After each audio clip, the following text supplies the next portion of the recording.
ભારતીય બંધારણમાં દરેક નાગરિક માટે સમાન નાગરિક સંહિતાની વાત કરવામાં આવી છે અને આજે વાત કરવી છે ગુજરાત વિધાનસભામાં પસાર થયેલ the uniform civil code Gujarat વિશે.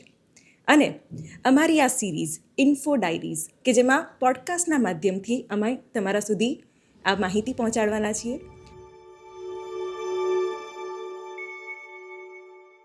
ધ યુનિફોર્મ સિવિલ કોડ વિશે વાત કરવા માટે આપણી સાથે હાજર છે ઉપેન્દ્ર ભટ્ટ સાહેબ, કે જે કાયદા વિભાગના સચિવ શ્રી છે. સર, સ્વાગત છે અમારી પોડકાસ્ટ સિરીઝમાં. સર, આમ તો મહિલાઓ માટે આ કાયદો ખૂબ મહત્વનો બનવાનો છે અને ન જાણે કેટલીય મહિલાઓની મૂંઝવણ દૂર કરતો આ કાયદો છે. તો લેમેન સમજી શકે એવી ભાષામાં યુસીસીને તમે એક્સપ્લેન કરો અને કેવી રીતે જોઈ રહ્યા છો આ કાયદાને, તમે એક અનુભવી તરીકે એ પણ જણાવો. શિવાની, સૌપ્રથમ તો હું એવું કહીશ કે આ કાયદો છે એ બહેનોને, વંચિતોને, બાળકોને એને ધ્યાનમાં રાખીને બનાવવામાં આવેલો છે.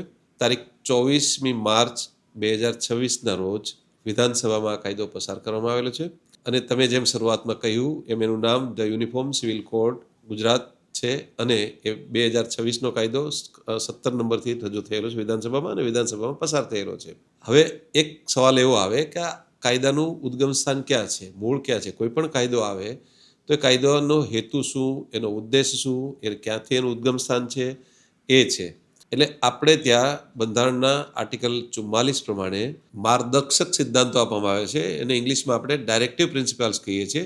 એ મુખ્યત્વે સિદ્ધાંતો આર્ટિકલ 36થી 51માં આપવામાં આવેલા છે અને એમાં જે શરૂઆતના ગણીએ તો સોશિયલ ઓર્ડર, ઇકોનોમિક અને પોલિસી, લીગલ એડ, પછી village panchayat, work and education, uniform civil code, child care, weaker sections, environment અને ઇન્ટરનેશનલ પીસ, આટલા મેઇન એટલા સિદ્ધાંતો છે અને આપણે ત્યાં ઘણી બધી બાબતોમાં ડાયરેક્ટિવ પ્રિન્સિપલ્સને અમલમાં મૂકવામાં આવે છે. જેમ કે આરટી, રાઇટ ટુ એજ્યુકેશન જે છે એ પણ મૂકવામાં આવેલો છે.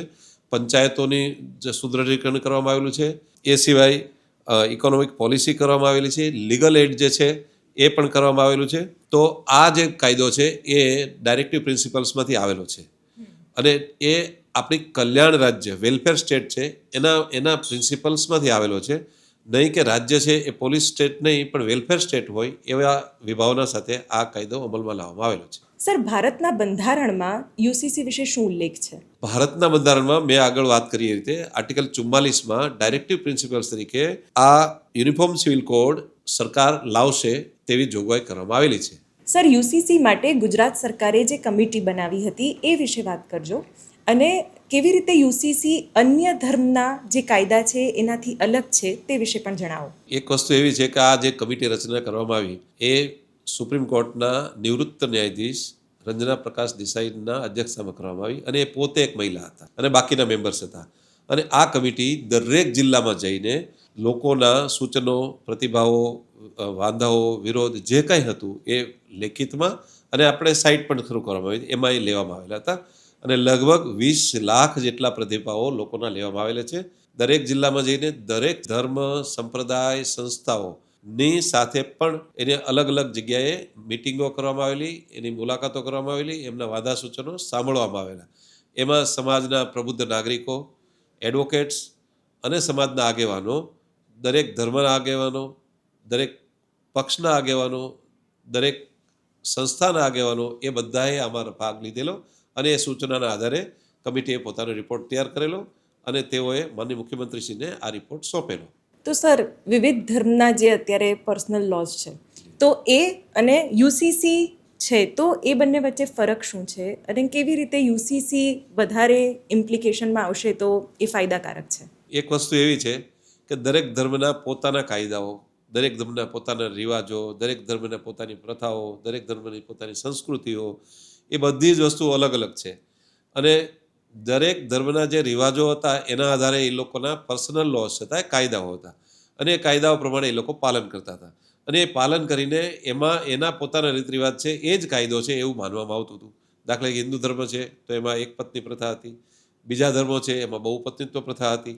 અમુક ધર્મોમાં એવી છૂટ હતી કે ભાઈ પુરુષ એક કરતાં વધારે લગ્ન કરી શકે, હિન્દુ ધર્મમાં એવી છૂટ નથી. એ ધર્મોમાં પછી બહેનોની જે સ્વતંત્રતા હતી, બહેનોનું ભરણ પોષણ હતા, બાળકોના ભરણ પોષણ હતા, એના તમામ અધિકારો ઉપર એ તરાપ પડતી હતી. અને એમાં અમુક ધર્મમાં જે સામાન્ય રીતે આપણે એને જે માનવીય પ્રથા કહેવાય એવી માનવીય પ્રથા નહોતી, અને અમાનવીય રીતે એમના છૂટાછેડા, અમાનવીય રીતે એની પ્રથાઓ એ જે અમલમાં હતી, એમાં હલાલા જેવી પ્રથાઓ હતી કે જેનાથી બહેનોના જે એનું માન છે એ ઘવાય, એવા એવા રિવાજો હતા, એવી પ્રથાઓ હતી. ત્યારે યુસીસીમાં શું કરવામાં આવ્યું છે, દરેક ધર્મના બહેનોને એક સરખો નિયમ, લગ્ન માટેનો એક સરખો નિયમ, એ જ રીતે છૂટાછેડાનો એક સરખો નિયમ. એમના ધર્મ, પદ્ધતિ, એમની સંસ્કૃતિ એ બધું જ એઝ ઇટ ઇઝ એ જ રીતે રહેશે. એમને જે રીતે એમનો ધર્મ પાળવો હોય એની છૂટ, એને જે રીતે લગ્ન કરવા હોય એના ધર્મ પ્રમાણે એ છૂટ. પણ એ ધર્મમાં એના પહેલાંથી એ બેનના એના જે માનવીય અધિકારો છે એના ઉપર કોઈ તરાપ નહીં પડે. એટલા માટે યુસીસી એટલે સમાન સિવિલ કાયદો લાવવામાં આવેલો છે. અને આ કાયદો શાહબાનોના કેસથી શરૂ થયેલો છે. નામદાર સુપ્રીમ કોર્ટે એક કરતાં વધારે ચુકાદાઓમાં કીધું છે કે ભાઈ આવો જ્યારે નિયમ તમે કરશો તો જ બહેનોને એક સરખો અધિકાર મળશે, નહીંતર તો દરેક ધર્મના બહેનોને અલગ અલગ રીતે એના કાયદાનું નિયમન થાય છે અને દરેક કોર્ટમાં અલગ અલગ રીતે એનો ન્યાય થાય છે. સર, આ કાયદામાં લગ્નથી લઈને છૂટાછેડા સુધીના પ્રાવધાનો છે, એ વિશે પણ જણાવો. જો આ કાયદાથી સિવાયની એક વસ્તુ એ નક્કી છે કે લગ્ન છે એની નોંધણી જેમ અગાઉ પણ હતી એ રીતે તમામ ધર્મોને લગ્નની નોંધણી ફરજિયાત થશે. અને એ લગ્નની નોંધણી થશે તો એનાથી દરેક બહેનોને એનાથી એનો અધિકાર મળશે. એટલે એમને જ નહીં, એમના બાળકોને પણ અધિકાર મળશે. આ લગ્નથી નોંધાયેલા જે સંતાનો થશે એને પણ અધિકાર મળશે. ત્યારે અત્યાર સુધી શું હતું, એના ભરણ પોષણના અધિકાર અલગ હતા, એને છૂટાછેડાના અધિકાર અલગ હતા, એના લગ્નની નોંધણીના પદ્ધતિઓ અલગ હતી. ત્યારે અહીંયા એક સમાન બધાનો લગ્ન નોંધણી થશે. એ સિવાય એનાથી આગળ વધીને છૂટાછેડાની વાત હતી. જે છૂટાછેડા પહેલાં અગાઉ રીત રિવાજ પ્રમાણે થઈ જતા હતા. કોઈ પણ બેનને એવું કહી દેવામાં કે અમારા જ્ઞાતિના સમાજના રીત રિવાજ પ્રમાણે છૂટાછેડા થઈ ગયા છે, તો એનાથી હવે એને એ રીતે છૂટાછેડા થઈ જાય, કેમ કે ઘણી વખત સમાજનું પિયર પ્રેશર હોય, દબાણ હોય, એનાથી છૂટાછેડા થઈ જાય. એનાથી હવે જે છૂટાછેડા થશે એ છૂટાછેડા સમાજની રીતે થશે, પણ એ છૂટાછેડાનું રજિસ્ટ્રેશન ફરજિયાત થશે. અને ફરજિયાત થવાથી એનો પોતાનો હક જળવાઈ રહેશે, કે નહીં કે એને ફરજિયાત રીતે છૂટાછેડા થઈ જાય અથવા ફરજિયાત એને રહેવું પડે, એવું પણ નહીં બને. એટલા માટે એમાં છૂટાછેડાનો ફરજિયાત નોંધણીનો એ કાયદો આમાં અમલમાં આવ્યો છે. જે રીતે લગ્નની નોંધણી થશે એ જ રીતે છૂટાછેડાની નોંધણી થશે. સર, લગ્નને લઈને તો ઘણી બધી ક્લેરિટી થઈ જ છે, પણ હવે ગુજરાતમાં જો વાત કરવામાં આવે તો યુસીસી લાગુ પડતા ગુજરાતનો દરેક નાગરિક એક જ લગ્ન કરી શકશે. ગુજરાતના જે નાગરિકો છે કે જેની રેસિડેન્ટની વ્યાખ્યા નક્કી કરવામાં આવી છે, એ ગુજરાતના નાગરિક એક વ્યક્તિ સાથે લગ્ન કરી શકશે. એને બહુપત્નીત્વ કે બીજા વધારે લગ્નો નહીં થઈ શકે. અને એ લગ્નથી એને રક્ષણ મળશે, એના અધિકારો મળશે કે ભાઈ એના ભરણ પોષણથી સહિત બધા એના અધિકારો મળશે, કેમ કે લગ્ન નોંધાયેલું હશે. જો ગુજરાતનો નાગરિક બહાર રહેતો હશે અને અહીંનો નાગરિક હશે તો પણ એને લગ્ન નોંધાવવા ફરજિયાત છે. લગ્નની ટૂંકમાં આપણે એટલું કહી શકશું કે લગ્નની નોંધણી ફરજિયાત કરવામાં આવી છે, કે જે એમ જ થતા હતા એના જગ્યાએ લગ્નની નોંધણી ફરજિયાત કરવામાં આવી. એના સિવાય લગ્નને લીધે જેટલા અધિકારો ઉત્પન્ન થતા હતા એ કાયદેસર રીતેના અધિકારો મળી શકે. તો લગ્ન, છૂટાછેડા, બહુપત્નીત્વ પર રોક આવશે. આ સાથે ભરણ પોષણ, પતિની મિલકત, પિતાની મિલકત, તેને લઈને પણ ઘણી બધી સ્પષ્ટતા યુસીસીમાં આપવામાં આવી છે. આમાં એક વસ્તુ એવી છે કે હવે જ્યારે તમામ ધર્મોના નિયમો એક સરખા થઈ રહ્યા છે યુનિફોર્મ સિવિલ કોડમાં, એટલે અમુક ધર્મોમાં એક શેર નક્કી હતો, હિસ્સો નક્કી હતો. એના જગ્યાએ હિન્દુ ધર્મમાં એવો નિયમ હતો કે ભાઈ દરેકને એક સરખો સમાન હક મળે છે, દીકરીને દીકરાને બંનેને. બીજા ધર્મોમાં એવું હતું કે દરેકનો 30% શેર નક્કી છે, કે એ રીતે શેર નક્કી છે, ભાગ નક્કી છે. હવે અહીંયા એવું થશે કે પિતાની મિલકતમાં, પતિની મિલકતમાં એક સમાન અધિકાર મળશે, એક સમાન હક મળશે. એટલે એનાથી દરેકને જેટલા વારસદારો છે એનો સમાન હક થઈ જશે. એટલે એમનાથી બાકીના જે કાયદાકીય પ્રશ્નો છે એ બધા સરળ થઈ જશે. એનાથી આગળ વધીને કહીએ તો એનું વિલ પણ થઈ શકશે. અને વિલને આધારે પણ એ મિલકત જે એના પિતાને, પતિને કોઈને આપવી છે, સ્વપાર્જિત મિલકત, પોતાની મિલકતો, તો એ આપી શકશે. એ વાતથી મિલકતની.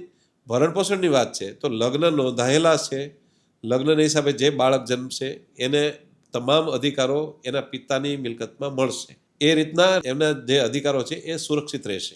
સર, લીવ ઇન રિલેશનશિપને લઈને પણ યુસીસી પછી ઘણી બધી ચર્ચાઓ થઈ છે, તો ઘણા બધા એને કંઈક અલગ રીતે પણ લઈ રહ્યા છે, પણ એક્ઝેક્ટલી શું છે?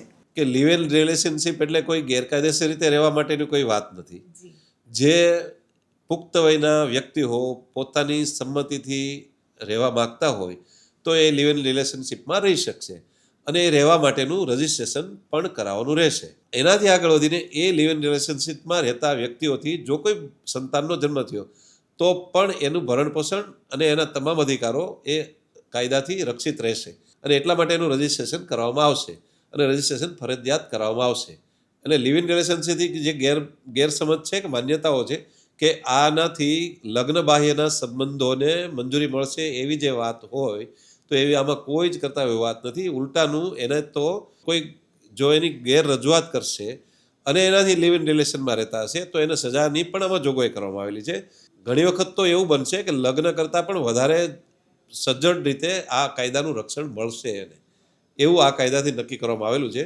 અને એના માટે લિવ ઇન રિલેશનશીપમાં કલમ 384થી 393 સુધીની એ નોંધણી અને વિજ્ઞપ્તિ એ બધી જ વસ્તુઓ ફરજિયાત કરવામાં આવી છે. અને એનાથી જે બાળક જન્મશે એ અનોરસ સંતાન નહીં કહેવાય.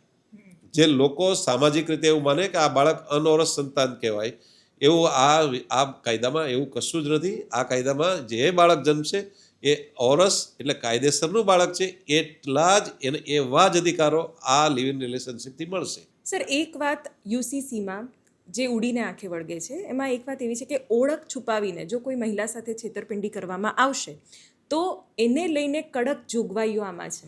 એ વાત સાચી છે કે કોઈ બેનની સાથે કોઈ દીકરીની સાથે ઓળખ છુપાવીને અને ખોટી રજૂઆત કરીને છેતરપિંડી કરીને જ્યારે લગ્ન કરવામાં આવે કે લિવ ઇન કરવામાં આવે તો એને 5 થી 7 વર્ષ સુધીની સજાની જોગવાઈ કરવામાં આવી છે. બિલકુલ. અને હું આ ડિસ્કશન પરથી એટલું સમજી કે દરેક નાગરિક માટે સરખો કાયદો અને ન્યાયિક કાયદો એવું આપણે યુસીસીને આપણે એનું એક કન્ક્લુઝન કહી શકીએ. ચોક્કસ દરેકને સમાન અધિકાર. અત્યાર સુધી એવું હતું કે દરેક માટે અલગ અલગ કાયદો હતો, તો એના જગ્યાએ હવે દરેક માટે એક સરખો કાયદો રહેશે, દરેકને એક સરખો ન્યાય મળશે. બીજા કાયદામાં હતું ભારતીય દંડ સંહિતા હતી ત્યારે અને હવે BNSS આવ્યું ત્યારે કે કોઈ મારામારીના કેસમાં તો સજા એક સરખી હતી. એટલે નામદાર સુપ્રીમ કોર્ટે શાહબાનોથી કરીને જોન ડિયોગરના કેસો સુધીમાં બધા જ કેસોમાં એવું કીધું કે ભાઈ જ્યારે અલગ ધર્મ આવે છે ત્યારે એને અલગ છૂટાછેડાની, અલગ લગ્નની અલગ અલગ પદ્ધતિઓ છે, એ બધી જ પદ્ધતિઓને દૂર કરીને એક પદ્ધતિ કરવી. અને એ આપણી બંધારણની જોગવાઈ છે. અને બાબા સાહેબ આંબેડકરે પણ એ વખતે બંધારણ સભામાં પણ એક કાયદો થાય એવું એનું વિઝન હતું, સ્વપ્ન હતું.